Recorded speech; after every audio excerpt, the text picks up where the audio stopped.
The first viewer we're going to meet this week is a fellow Liverpudlian, George Skelly. Now, George, all this devastation may be necessary if we're going to have any progress. Why are you against it? Well, I'm not against it as such, as the demolition of slums. What I'm against is the way the planners seem to have their priorities wrong, and because their priorities are wrong, it makes the whole thing so tragic. Well, what's tragic about it? What should their priorities be? Well, nobody benefits as it is. The people don't benefit who have been removed from here, you know, to great distances afield. Who does benefit then? Well, nobody benefits because a motorway is going to come through here, and even the motorist won't benefit.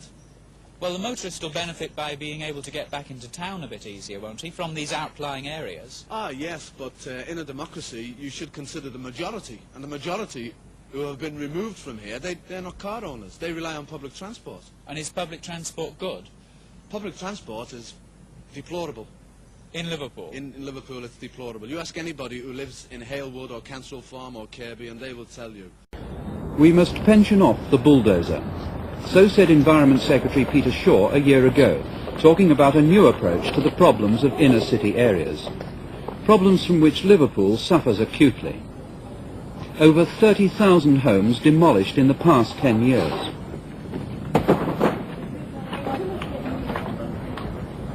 161,000 people forced to leave, almost a third of Liverpool's previous population. Unemployment a staggering 32.5% in its inner areas. Millions of pounds have been spent in the past 10 years to try to halt this decline, but it's been a piecemeal approach.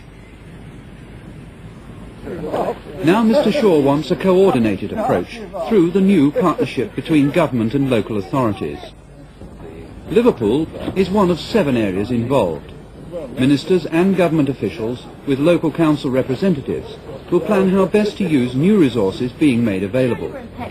Liverpool's getting £30 million at 10 million a year, but it won't be available for another 2 years. You see, whenever demolition takes place, it's always messy, but the thing is, that's why I was asking, how long have these been here?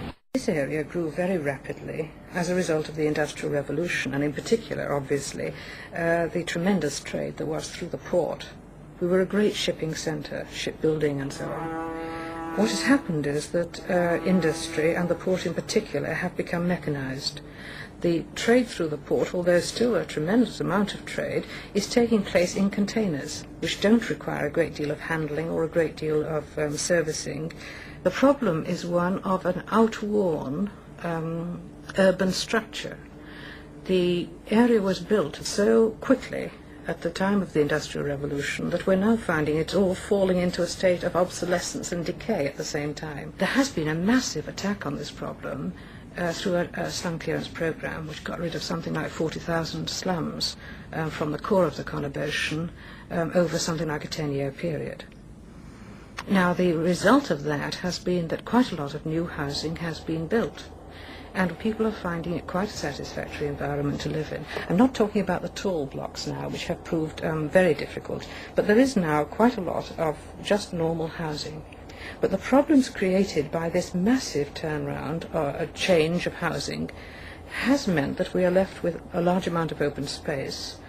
And the difficulty here is that we haven't been able to invest in all the other associated needs of housing. So you will see housing in the inner areas which is being replaced or rehabilitated.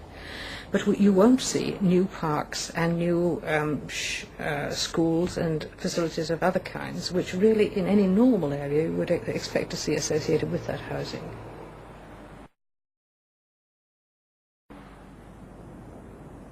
On Merseyside, I believe that we're at the moment about to see a slight increase in the shopping capacity of the inner area.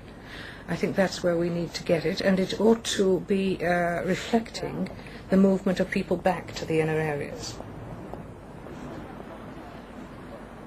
Shopping precincts were first introduced to try to give people a pleasant experience of shopping and one of safety.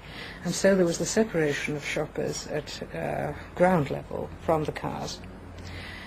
Another alternative idea, which we have incorporated in the centre of Liverpool, is the separation vertically, so that over certain parts of Liverpool you would get the shopping precinct as a separate contained block with the vehicles either underneath for loading or unloading purposes, or separate circulating around the edge. In the commercial district there is a system of walkways quite separate from the traffic, which then provides an opportunity for people to have a totally separate environment and hopefully a more enjoyable one.